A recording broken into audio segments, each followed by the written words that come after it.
Hello everybody, welcome along to this video. This is Mr. Johnson Teaches Edwardian Society, one of the context videos I've been putting together for an inspector course to help you as part of your GCSE revision. Be ready to pause this video, and making notes is really key. It's a video I've put together to sort of try and set the context a little bit really for where the play came from and how to understand it, because the society that it is set in is very, very different from the one that you are living in right now, and therefore it can be quite hard to really understand the play quite as it was intended to be performed and understood by the audience at the time.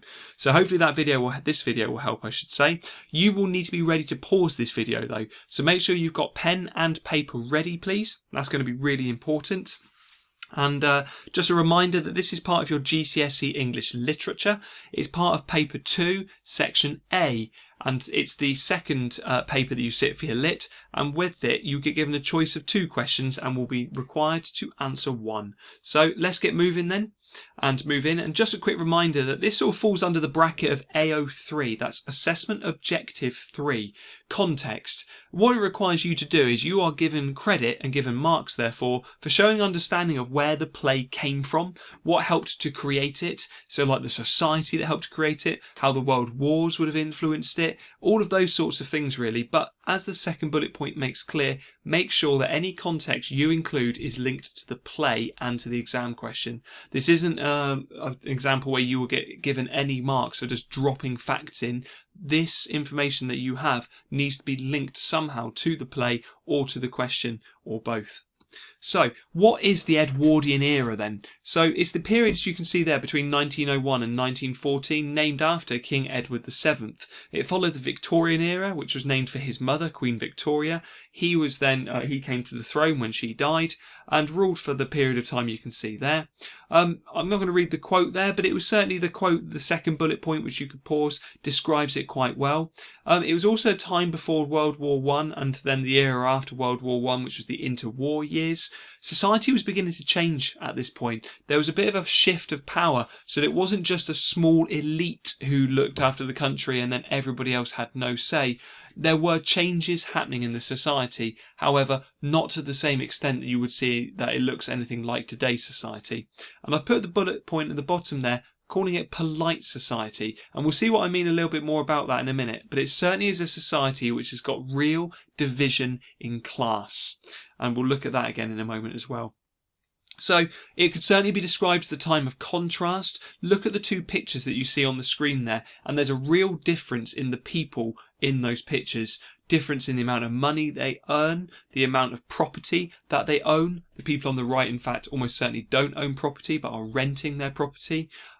So let's read the sort of information I put on the screen there. The rich paid relatively low taxes at this era, and it allowed many basically to become richer and also like grow their houses, and by which I mean like the amount of land that they own, the amount of people. They largely were people who would have a staff with them as well, so they would have cooks, they'd have cleaners, they'd have maids. If there were children, then there'd like to be a nursemaid or a nanny as they would be called. Whereas the picture at the bottom right there, many working class lived in houses which didn't have any running water in them. They wouldn't have had inside toilets almost ever, and certainly not electricity I've put there. Now electricity was starting to come into homes at this point, so not necessarily every rich person would have electricity, but there's a contrast in those amenities, you call them, what the people actually would have inside their houses. And when you boil it down to the basics, they would have been very, very different. Bottom left there I've put, it's a time of change though. Mortality rates were falling, so the age at which people were dying on average was going up, I should say. So health was improving basically, is what this point means. So it's not all doom and gloom and bad news, which is certainly, I don't want to paint that picture for you, but it certainly wasn't a time of equality. That's fair to say. But working class men were starting to become more involved in politics. There have been recent changes allowing more people to vote. Also a time of change with regards to technology as well. So cars weren't invented during the Edwardian era, but they were becoming increasingly common. Although this was not a time where car ownership was something you would find for the working class, it certainly would have been somebody, upper class people, who would be able to afford a car and most likely afford a driver to drive it for them as well. And also the picture on the right there just illustrating the idea of the telephone as well. The telephone plays a role inside the play as well. But again, it wasn't a common feature of most households. It would have been an expensive thing, and therefore you wouldn't find it in working class houses. A time of change regarding suffrage as well. Just need to put this into your minds as well. We're talking about suffragettes and the campaign to get women the vote by some. So that's what you can see in the picture on the left-hand side, a relatively peaceful protest going on there, the women sort of wanting the vote. Whereas on the right-hand side, the headline from the Daily Mirror taken there, this is 1910, violent scenes at Westminster where many suffragettes were arrested whilst trying to force their way into the House of Commons. There were peaceful protests, but there were also some violent protests and all sorts. Very much worth looking into. If you've never found out any more about the suffragettes, ask your teachers. However, I've talked about a time of change. There was also a time where there was a lack of change as well. Here we have the upper classes. Britain's class system was divided, and the country was largely divided into two groups. You were generally either upper class or you were working class, and there wasn't much in between. As there is now, however, there's a bit of a difference where we have a very big middle class. So when I put that picture there, this comes from the programme Downton Abbey, which you may or may not have seen, but it's set in a grand stately house, and you could certainly count this family as upper class. When you look at the surroundings as well, and you look at the clothing, it's very wealthy, very opulent would be a very nice word as well. So yeah, a real difference there. And what do we mean? Well, this is polite society. What you would traditionally call the landed gentry, which I'll unpick for you now. These are people who are landowners. They could often live actually from the income coming from their land, from the farming that goes on, particularly as well, but also because they would rent the land to people. So they wouldn't do the farming themselves. They'd rent the land and allow people to farm the land, but they would then pay rent to the landowners as well. These people often have large country houses as well, big estates. I mean, just look at the clothing you've got there, and that sort of captures it quite well for you.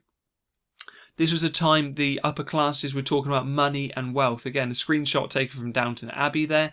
Look at the surroundings here. Look at the clothing here. It sets a very sort of atmosphere of wealthiness, of real money.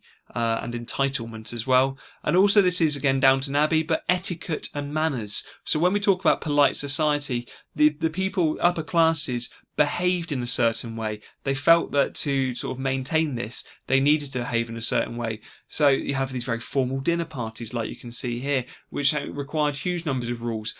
Seating man, woman, different people being sat next to different people, so you wouldn't necessarily sit next to your wife, for example. There were an enormous number of rules and manners and beliefs, and this is what we call etiquette.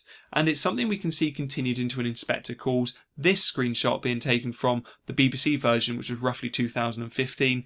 That figure there is meant to be Mr. Burling, and it's not hugely different to the Downton Abbey one I just showed you. They're both set at similar eras. The Burlings are used to represent this upper class I've put here, and that's the point I'm trying to make. So what we've gone through in the last couple of minutes is leading towards this upper class Edwardian society. That is what the Burlings are there to represent. When we are in that room on the stage watching their actions, we are being given a window into this society. They are meant to be polite, respected people. And what I've put there, however, is what Priestley shows us. This is also an old, outdated system which needs to change.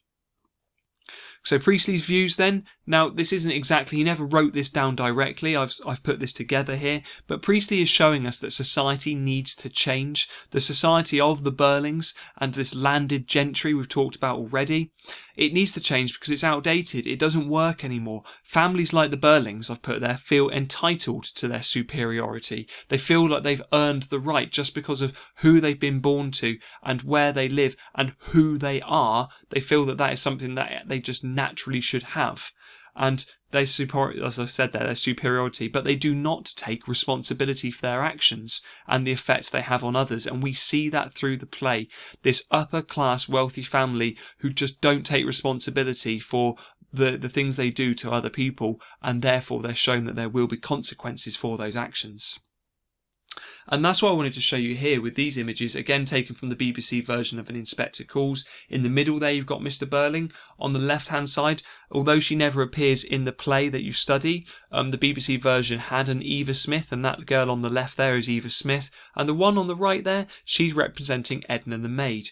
Now it's quite interesting here because Edna has a few lines but very little. She's a servant in the household. She's not mistreated necessarily, but nor does she have any sort of major role beyond just sort of serving the family, really. And Eva Smith was abused by the family in many ways as well. The way that she was treated by each and every member of that family just shows like the class difference, and how the upper class, represented by Mr. Burling there, treats the working classes as represented by those two women as well.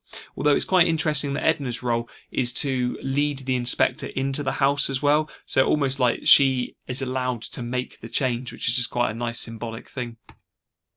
This is a quote I've put on a number of my videos. I'm not going to go through it entirely here. It's one I would encourage you, particularly if you're pushing towards those highest marks, to look at and just take on board, and then see if you can build into any of your writing as well, because it's a quote really which, if I was to summarise, captures Priestley talking about how we need to move from the old society, which is all about property, like land and power, which we associate with the upper classes, and into more way of thinking about country as society and community, about people looking after each other. So not like the walls dividing the upper class, quite literally almost the walls that they would have around their houses and their estates that divide them, but almost like breaking down those walls and breaking down those barriers. So here are some questions which you could use to recap then and test yourself on this video. The answers will be found inside what we've just spoken about and what I've just gone through with you. So use them to actually test yourself. And this is where I draw it to a close. So I hope it wasn't necessarily a too complicated video, but if you followed along there, you would have seen what Edwardian society was really like for people living at this time. And therefore, what I'd say finally, check out some of the other videos on this channel. Use them to help you with your revision, and good luck when it comes to GCSEs. Thanks for watching my video, and goodbye.